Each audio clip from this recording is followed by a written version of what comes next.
Live, everyone. Is this part two of the Circle Club Real Lovers collaboration? Like, Maybe it feels like we've done a few more than that, but maybe it's just been us sending voice memos back and forth. yeah, I think so. It's a bunch of snaps like going back and forth. But Tyrone from the Circle Club, welcome to the Real Lovers podcast. How are you doing today?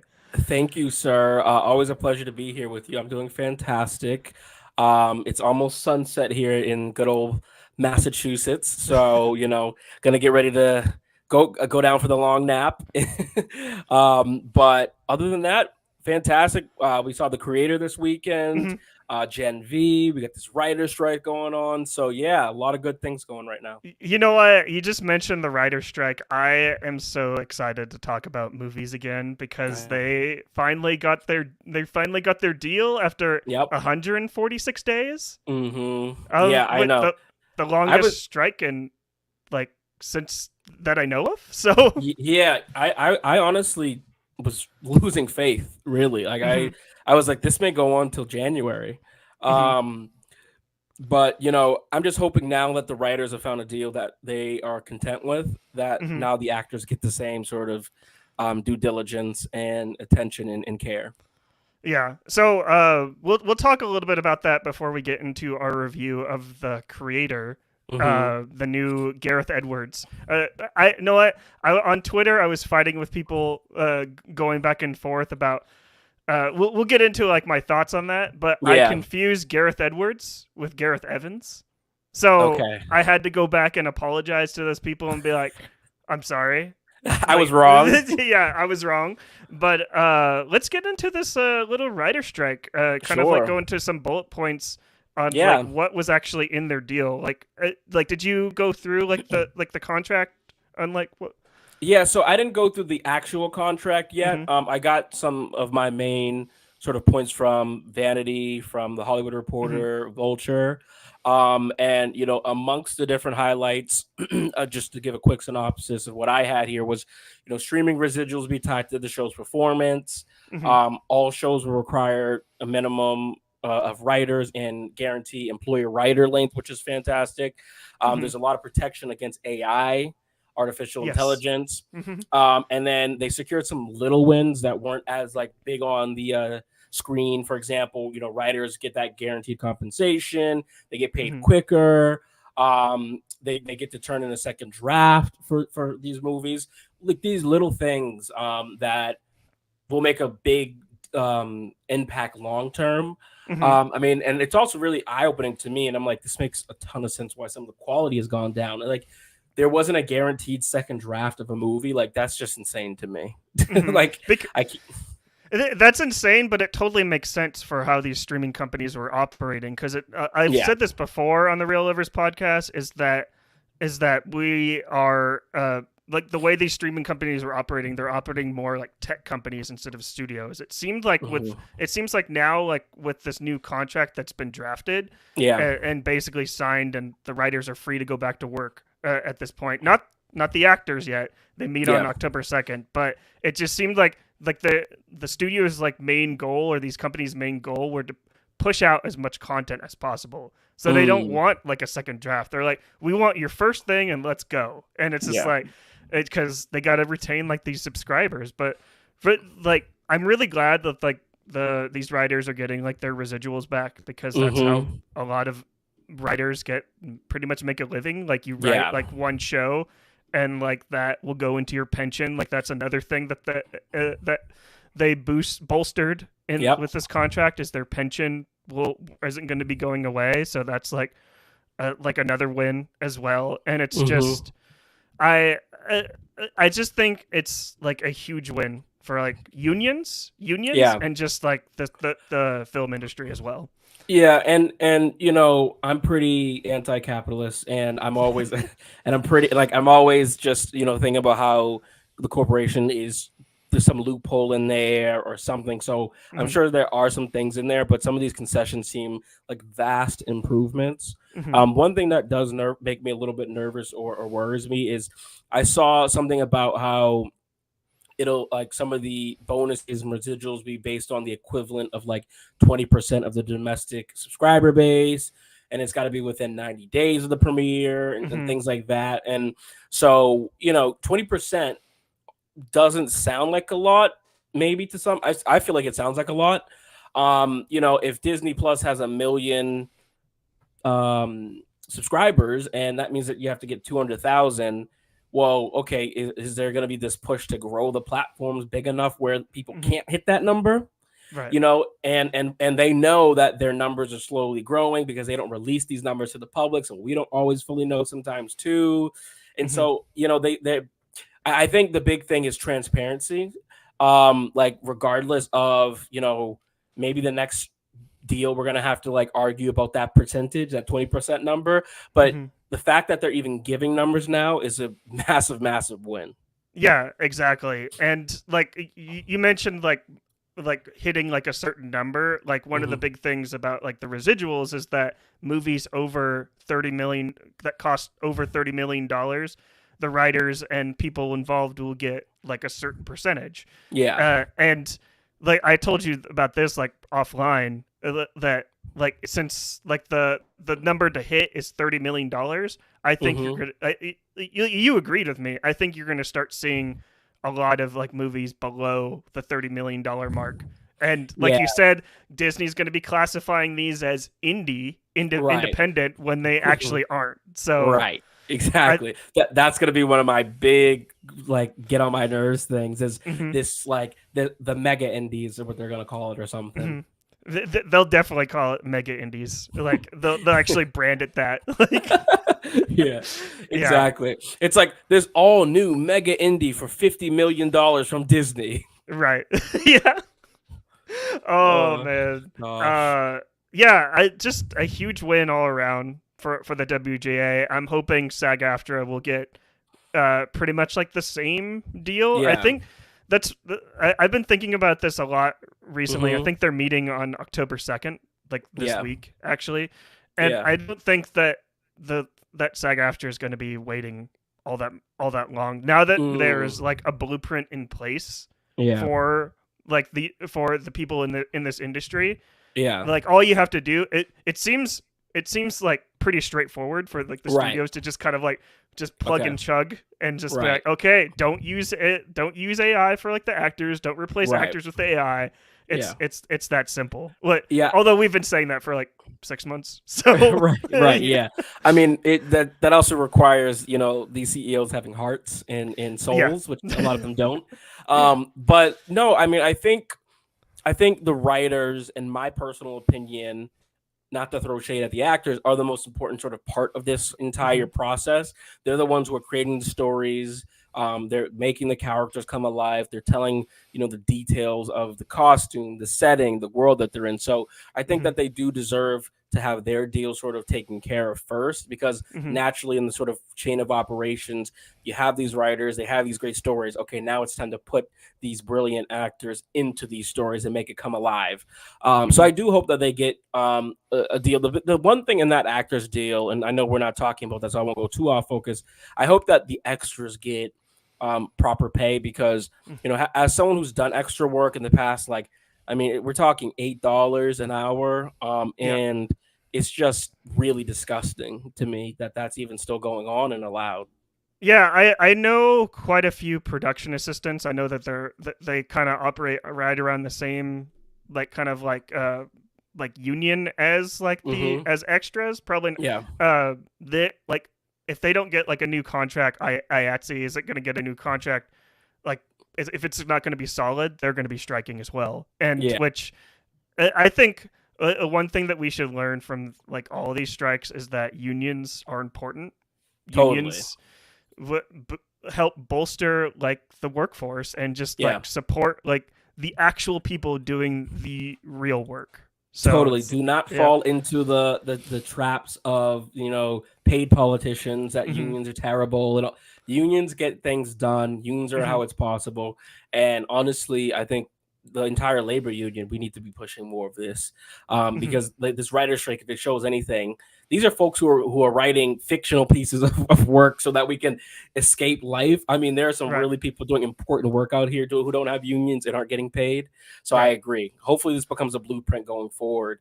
Um, One other thing that I really liked was, that I mentioned, is that all shows now require a minimum number of writers Hmm. and guarantee the employment length. What are some of your thoughts on that? Well, that's like that was one of the bigger issues that at least Adam Conover, like one of the main like people that was like Yeah. the voice of like the WGA at this point, is Hmm. that the studios wanted like smaller writers rooms, and Yeah. that's really how a lot of like writers like get their start, like with actual huge writers rooms, because you usually Yes. start off as like an assistant and then you work your way Hmm. up. And like if you are just having like small writers rooms and you communicate on Zoom and you Yeah. write like a script for like one episode and then you come back, you meet again in like 6 months, you're Yeah. not necessarily like Training. Hmm. collaborating at all, or having Yeah. like any like mentors. Yes. So the fact that mini rooms are no longer going to be a thing, I think that's also a huge win as well. Yeah, yeah. I think one of the concerns I heard was that it just made it impossible to train the next generation, Hmm. and it shows, and it shows in a lot of different things with Generation Z and afterwards, where there's definitely a discrepancy between, you know, the writing literacy, general sort of production value, all that sort of stuff. And again, not to say these people aren't important. It's not necessarily their fault that if the system is set up this way to not empower them or put them in success. So that is fantastic. And I'm also just glad too that regardless of Netflix or Amazon Prime or whoever's agenda, that these people will get guaranteed pay regardless. If Hmm. oh, Netflix has a board meeting and they're down 15% or whatever. Let's cut this show. Let's cut that show. Now they can't. So Hmm. that also is going to make them more willing. Okay, if we're paying these people anyway, 6, 7, 8 weeks, we might as well just let them release this and see how this goes. Right. And I think also I was thinking about this like pretty much today, is Yeah. that we've started to see a lot more like hikes in like streaming services, like price Yep. hikes. And I Yep. feel like I know a lot of people are upset, and I'm probably gonna get some flack online for saying this, but like I feel like the only reason we're probably seeing like these strikes and like these studios pushing people to ad models is because the writers got a fair deal, Yeah. because they're trying to siphon like that money to the Yes. writers. They were keeping it pretty much all to themselves because they weren't letting them know about any of these numbers. And Yeah. to be honest, like I like the price hikes suck, but I'm willing to pay a little bit more knowing that Sure. the writer of the Bear or the writer of the creator that a movie that we're going to be reviewing Yeah. is going to have a meal to eat or a roof over Totally. their head. So like Exactly. Totally. And also if the quality of the work is going to be better overall, which it will be. yeah. I also am really fine with that as well.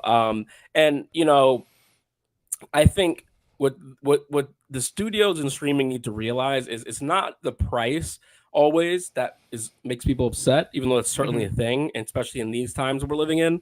Yeah. It's what value am I paying for monthly? Yeah. I think that even if like something like, for example, the creator or Gen V, why not have your first episode movie premiere? Like, why not work with some of these theaters and say, hey, let's put the first episode into theaters, Hmm. to get people excited a month ahead of time. Like, there's no sort of innovation, any sort of creativity going on behind the scenes that makes me want to subscribe to 7 or 8 different of these platforms. Right. And a lot of times when things are working, like HBO Max, they go, hey, let's turn this into Max. And you're like, what are you talking about? And like, it's just a complete rebrand. Or Disney Hmm. Plus, hey, we're trying to get rid of Hulu now. We want to have just everything under Disney Plus. It's like, Hmm. I don't like Disney. I don't like the company Disney. I don't like what they represent. And it's also very squeaky clean family. I'm going to go Hmm. to Disney Plus to watch The Bear. It just doesn't feel, there's a branding disconnect there. And so I just think they need to get more creative if they want people to actually pay, especially with this new sort of push to have one license per home kind of Hmm. thing. Like, they just need to get more creative, or people are going to be just unsubscribing. Yeah, I totally agree. We need to bring like the hype back to like TV and movies. Like bring a weekly model back to like to Yeah. television. So I'm not Like I'm still haven't watched. I still haven't finished watching The Bear just because they dropped all the episodes at once, and Yeah. like it's like I didn't say I'm not saying that I got the show spoiled for me, but like I'm Hmm. afraid to like go like, and have like a conversation with someone, and like isn't the whole point? You watch something and then you have a conversation with someone, just kind of like Yes. the conversation that we're going to be having right now about Right. Gareth Edwards, the creator. No, exactly, exactly. Yeah. No, that's total. That's definitely what it is. Is that like just we need to have like it. The binge thing, it works for some like Mhm. things, documentaries, or maybe even just like a short term series, like a limited series. But like, yeah, that's something that's certainly missing. One thing that I want to segue before we get into the creator Mhm. is like the artificial intelligence portion of this writer strike, Yeah. and that was a massive win. So now in that deal, AI can't be used to rewrite a script, and also, but like if writers want to use it as a tool or a resource, that is acceptable. Mhm. So it gives writers some flexibility. I thought that was a really powerful move too. What were your thoughts? Yeah, I'm not one of those people that wants to completely just write off AI and just say that Sure. it's evil. Like I feel like there is definitely some benefits with Hmm. AI, but it's not. Don't replace humans. Yeah. Don't replace humans because like I feel like at that point we're just going to become extinct, and Yeah. The I feel natural like evolution of yeah, humanity. Mhm. which I think is kind of like a perfect segue into the movie that we're talking about, the creator by Yeah. Gareth Edwards. There's Yeah. two segues in there, but but yeah. But yeah, we are talking the creator, Gareth Edwards. Hmm. A story very relevant right now. AI, artificial intelligence is all the talk. And in this story, we have sort of like U.S. versus New Asia, Hmm. which I wanted to get into a little bit as well, because that was one of my criticisms. But the description that I had here was as a future war between human race and artificial intelligence rages on, ex Special Forces agent Josh was recruited to hunt down the creator, the elusive architect of the advanced AI. The creator has developed a mysterious weapon that has the power to end the war of all mankind. As Joshua and his team of elite operatives venture into the enemy occupied territory, they soon discover the world ending weapon is actually an AI in the form of a young child. I think that's a pretty strong summary of what we saw there. Yeah, I think it's a very like apt summary of Yeah. like of the creator. For people that don't know, Gareth Edwards, he directed his directorial debut was Monsters, a really small independent film that really blew up like Cannes, and it's probably one of my Yeah. favorite films by him. I love Okay. like it's a very grounded like sci-fi like film. Yeah. The creator is grounded, but there's I just think it in my personal opinion, I walked Yeah. out of the creator thinking it was very derivative like sci-fi. Like Yes. I honestly didn't like the script very much. I thought like the dialogue was Yes. very cheesy. Yes. Um but the way this film looked really Oh, blew me away. Like gorgeous. shoot, who is the I'm pulling up the cinematographer, Greig Fraser. He Yeah. also did the Batman. He worked with Gareth Edwards on this film, and it's absolutely stunning. And And did Dune. yeah, and Dune as well. But did you happen to see like how much this movie cost? I did, and that was something I wanted to bring up. It was about 80 million Blows US. my mind. Blows my Wild. mind. Like you You, have you Avatar. You have Avatar that's like how much was that? Like 300, the 400 entire million? US economy. Yeah. Yeah, yeah. And Gareth Edwards is over here just recreating like a whole recreating 2065 to make it like look super futuristic. It's like I love it. I love So it. yeah, and one thing, like I agree with what you said. I didn't think the script was super tight, which was really disappointing. I Hmm. thought my first reaction to this is I thought that there was a lot of good and interesting concepts in here that just weren't executed in a way that made me go whoa, but that I Hmm. thought it would. It kind of fell into a lot of the '80s sort of cliche tropes, sort of the Red Scare, U.S. versus New Asia, which is like, that It's in kind of itself is, racist. Kind of yeah, racist. Like yeah, the that's what I'm fact saying. that the fact that like Asian people are perceived in this movie as like AI hybrids, and that they are willing to be they're okay with AI, which I like. Not to speak for them, but I don't think that they like AI as much as much as we do. Like Right, yeah, we all are skeptical of it. totally. The fact that like you even like Asian characters in the creator are unalived like in this movie for like really just plot, like Oh my moving the god, plot forward. there was It was some absolutely graphic, disgusting. yeah, there was some Hmm. graphic sort of things that I was just like, Jesus, like, the U.S. government is ruthless. Hmm. Like, and they are. Don't get me wrong, but I mean, there is some sort of diplomacy that has to happen here, some sort of Hmm. decorum, some sort of, we're just here to get this weapon, not kill civilians, kind of thing. Hmm. It was just Oppenheimer. It was out of control. Well, But are you referring to the character? Is it Allison Janney? Her character, yeah, like Allison Janney, yeah. the white lady with Howl. the merc with a mouth, pretty much. Like she, Yeah, or I just called her this the dude from Avatar. That's like the yeah, really racist dude from Avatar. Like that's the basically, character that she's playing, and basically. yeah. And but going back to like what you were talking about with the budget and the visual effects, Hmm. I mean, this is one of the best visual effects films I think we've Hmm. gotten in some time. Hmm. And the way the robots looked, I love the hybrid look. I love that some robots just existed. Hmm. Some robots moved like humans.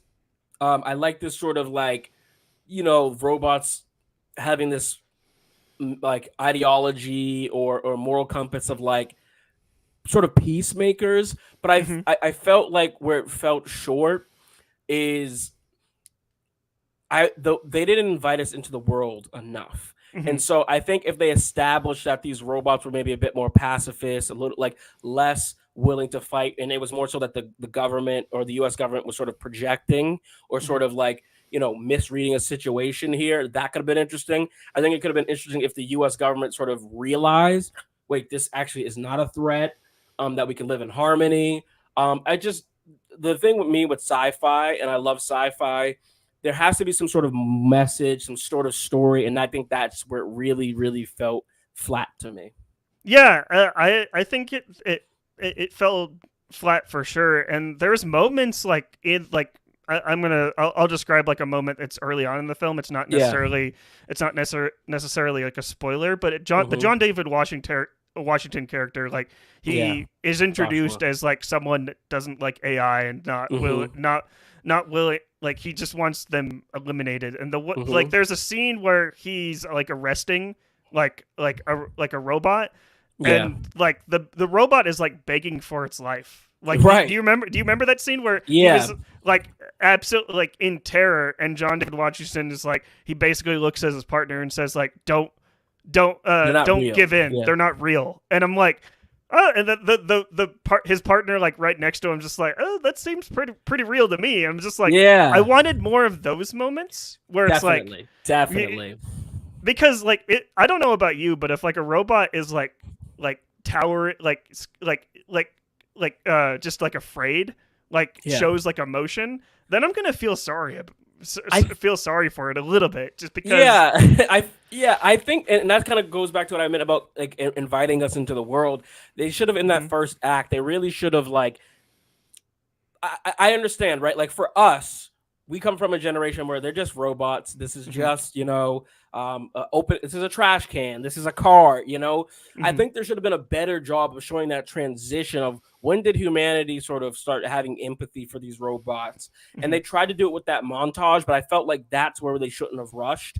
Mhm. I did enjoy the montage, but I felt like I needed more, like you said, those moments to make me go, no, these robots, even though they are programmed, they have some sort of free will. They have some sort of Mhm. decision making. They're that advanced, and that's what we were missing.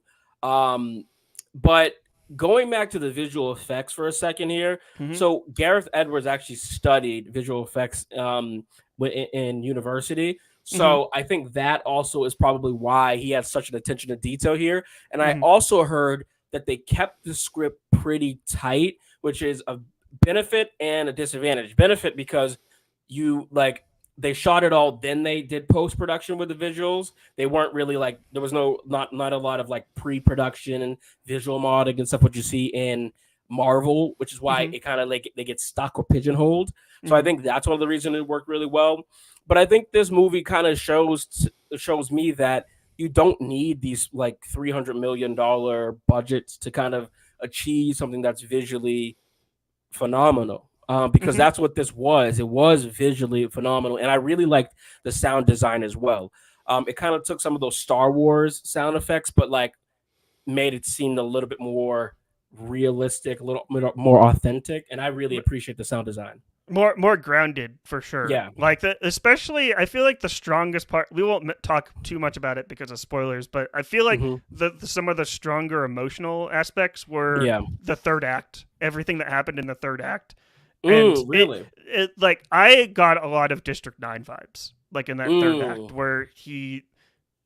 This is so much a spoiler. We Yeah. can edit this out, but he becomes kind of like he realizes like who the AI is and who these Right. AI hybrids are, and Yeah. once you like live with them, then you become you you see like their side, and then Right. not all of them are bad, which is very it like when that started coming up, I was just like it's a little It's a li- cliche and a Yeah. little like a I don't know like white savior like oh Yeah. it's Yeah. like we understand now, don't hate us, and I'm just like Right. Right. it Right.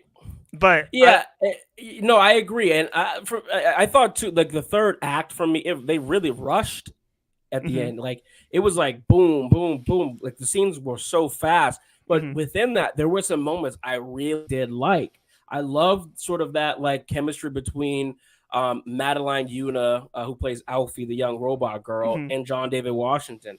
I thought they had extremely great chemistry. I thought Gemma mhm, Chan and John David Washington were super believable as a mhm, couple. I really liked them. I actually would have preferred to see more of their romance, more of their story. Ken Watanabe is always fantastic. I don't think yeah, he's ever missed.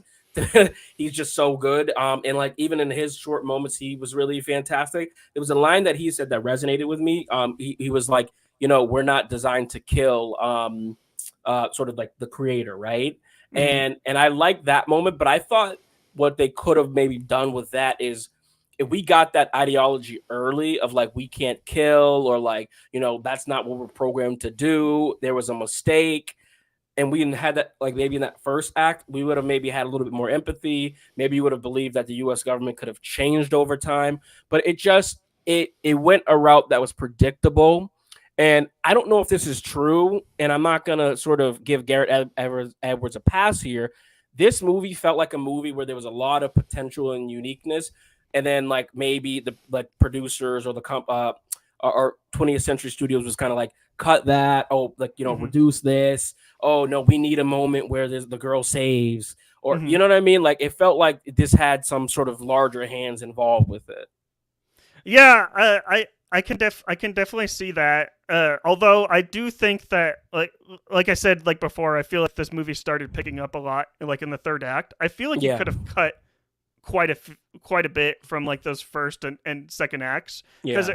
it had a lot to explain. Like I Hmm. mentioned this, I believe I mentioned this on Twitter that the creator for like when I walked out of this, it basically feels like three short films that don't Yeah. really Yeah. feel like connected all that much. And I really like like the third short film. Like the first two are great, but the third one is really where it brings it home. So one of my favorite films of all time is Arrival. Hmm.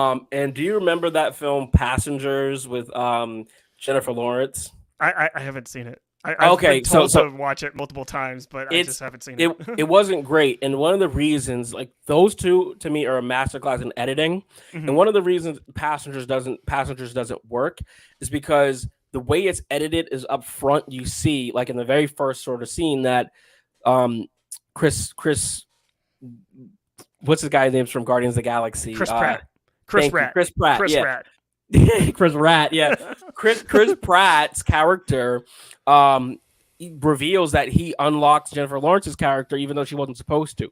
And I think that, like, if they edit it where you found that out later, it kind of becomes this like, how could you, like, this is selfish moment, but they do it up front. And so because it's up front, it doesn't quite work. And I Hmm. think with this story, if we would have maybe edited where we put some things in the beginning and then we put some things towards the end, there is a good story in here. I know it. I know that there is a good story in here and that there's some potential, but I Hmm. think that the editing, the script wasn't very tight. And then there was that sort of guy who was working with Allison Janney's character, the other like white actor, and he Hmm. just had some really cliche, corny moments. And Yeah. with John David, oh save me, oh you betrayed Yeah. us, like it's just oh god, Yeah, it's all very bad and like cringe in some moments, but like you said, like this movie has potential, which the fact that this movie only costs $80 million, I don't think it's going to make its money back, but it yeah, doesn't have like that big of a hill to climb because of the yeah, low budget. So right, hopefully, like Gareth Edwards will like be able to revisit like hmm, portions of this world, because I think that the yeah. world that he created is really something special. I just want to see him to be a little bit more focused. Like it. Yeah, it and I mean, I'm not always one to say, wow, we need to franchise everything. mhm, But this is one where I'm like, this is an interesting sort of world that we didn't get to explore enough that I would like to maybe play with a little bit more. But I'd be fine if this was just a standalone as well. mhm, But when you, like you said, when you have an $80 million budget, I want more movies like this. I prefer mhm, movies like this to. It's so fascinating that they took a risk with the casting. It's extremely diverse. They took a risk sort of like with the visual effects, like it wasn't over, it wasn't like super cost heavy, but it just felt safe. It felt like a very safe movie, as mhm. far as some of the decisions that were made and sort of expectations that I really was hoping that this movie wouldn't take such a safe route, especially considering Rogue One and some of these other films felt like they did take a little bit more of a risk and jump. um I had a question. So I was talking to one of my friends of the Circle Club here, Matt on the Mhm. mic, and I said to him because he's a big Star Wars fan. I was like, do you think that our generation of film watchers, moviegoers, we're so used to these franchises and sequels where we already have that background knowledge that we kind of go into those movies and give them more of a pass when they don't build up the world versus an original story? Um, to I think that that's an interesting question. I think that Andor proves that uh we hold different standards with Star Wars, and Yeah. also like I haven't seen much of Ahsoka. Hmm. Like we want like the world to be expanded like with Andor, Yeah. like from the Yeah. success of Andor. But like when something original comes out like this, all I'm wanting, uh I just want like an interesting world that I can like Hmm. revisit. Not Yeah. necessarily revisit by like more movies. Right. I want something that that I could like pop in like the Blu-ray player and be like, oh, I want to rewatch this again. Yeah. Does that answer your question a little bit? It's like, Yeah, and again, and I think that's where they fell short for me. I think if we mm-hmm, would have gotten a little bit more of the actual world, mm-hmm, and I've heard other reviewers really rave about this movie, saying they love the world building, they mm-hmm, loved it, and I think there is some truth to that, right? I do think that we did get some sort of interesting concepts, some mm-hmm, new concepts, some fun concepts. I love the idea of like this union sort of world. But I felt like we ran out of time, and then we sort of mm-hmm, started rushing, and I said this to my friend Matt too. I said we also now are sort of, we don't realize it, but we're watching 8 hour movies now. They're called mm-hmm. TV series, Yeah. right? And I think this, oh my god, if this was on Apple as a limited series, you got 8 episodes, an hour each, they would have done a phenomenal job. Really like taking their time and us falling in love with the characters and growing. But right now, I think the movie industry needs to kind of figure out, okay, this movie is 2.5 hours, 3 hours, really in that time, tightening it and figuring it out. And it feels like right now the movie industry is struggling a little bit to compete with that with television. Yeah, for sure. I did say like one positive thing like about like this movie. John David Washington, like he's absolutely fantastic in this, Yeah. and like he was in another sci-fi film, one directed by Sir Christopher Nolan. Yes. I don't Yes. think he's Sir, no. knighted. I don't think he's knighted, but we're just gonna go with it. Yeah. Um, I I love that do. movie. Yeah. Uh, I haven't. I've only watched it once. I Yeah. was not a big fan of it. A lot of people weren't. The Yeah. one, Yeah. and I feel like this performance John David Washington has versus Tenet, I prefer like what he's doing here, and I want Yeah. to see more of that. Although I think that he has the potential for him being in a sci-fi movie. Like he can do better than the creator. I So. agree. I agree. I thought that's a fair point. I thought I like Tenet, but it's with Nolan. It's less about the actors and more about using those actors as his chess pieces for his Mhm, story. Whereas the creator allowed John to like have a little bit more of put out his acting chops out there. There was some really strong moments with him and Madeline and Gemma Chan. I mhm, love Gemma Chan. Gemma Chan is one of my favorite under like rated like actresses out there. mhm, She just has a sweet soul, compassion. When she says words, you really hang on to every like vowel and phrase. Like she has like a really nice sort of prose the way she talks. I mean, like I said, Ken Watanabe's fantastic. This kid, Madeline Yuna Yoles or Voles, like she who plays Alfie, the AI, she does such a freaking amazing job to me. This is her first performance ever, and I was like, whoa, like there were some really strong moments. But then I think where John and her fell short is I think was that script. There were mhm, certainly moments where like there were some cliche lines, and I found some of the best acting that they did was when they weren't talking, when they were just looking mhm. at each other, when they were sort of responding to each other with their body language, and I think we need more of that. So yeah, that's my take. Which totally makes sense because Gareth Edwards, he has a visual effects like background. It Yeah, make not saying that he's like a bad writer, but like he gets more of his emotional punches right. from showing, not telling. And I feel like this, like you just said, like when this movie does that, like it definitely shows instead of tells. But we should probably wrap up this live, or Jamie Lee's probably gonna Yeah, beat us up because we're yeah. talking about Gen V, the newest Amazon Prime show on her channel. But do you have any more final thoughts on the creator? Like, should people No, see this? no. I mean, yeah, I think people should. I do think like this is going to be one of those movies that is hit or miss for some folks. I know you don't do ratings. For me, I gave it about like a 3 out of 5 stars, and that's good. It's like it's still worth seeing. I think I Mm-hmm. want to see more films like this. Maybe I'm being a little harsh, but I thought that like it was a serviceable film. It was great. Like there was some interesting moments. I do think the acting performances were awesome. The visual effects is alone, in my opinion, is worth seeing just once. Mm-hmm. So yeah, I would definitely say people should see this. Yeah, I think people should see this as well. I gave this a 3 out of 5 on Letterbox. I really had like, despite like my complaints for this movie, I really Yeah, had a decent time because John David same. Washington is worth the price of admission. Yeah, Probably not a full price, more like right. maybe like a Yeah, midday A price, like Tuesday a $5 discount or yeah, Tuesday $5 discount, or if you have Movie Pass, if anyone has yeah, that, just like use your free credit for that, and I don't think you're gonna have a bad time. I agree. But yeah, see the creator, check it out. Let us know in the comments down below what you thought of the creator. But Tyrone, to wrap this up, where can people find you online? I am the Circle Club everywhere, TikTok, YouTube primarily, and check Marley as well. And I'd love Marley and I to get some things going more frequently. I think we have Mhm. a great time together. It's always really fun talking movies and TV with you, and I appreciate you having me on your platform and mine. Yeah, exactly. We need to do like anytime you want to hop on and talk about a movie. Well, we're going to be doing it in like 3 minutes. We're going to be talking about Gen V, but All right. people can follow me at Marley Lives Film. You can see like the handle at the bottom of the screen. I'm pretty much on everything. Not so much Twitter anymore, but you No. can follow. Yeah.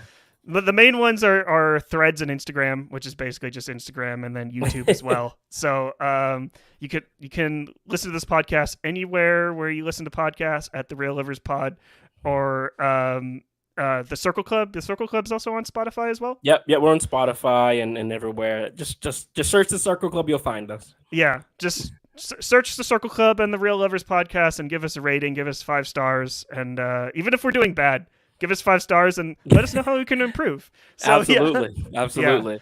But yeah, And as we always say at the Circle Club, we love you. Be kind in the comments, be friendly, and just be you. Yep, just be you and keep watching movies, just like we say at the end of every podcast. But yeah, have a good one. All right, see ya. Okay, end stream. That's so awkward. I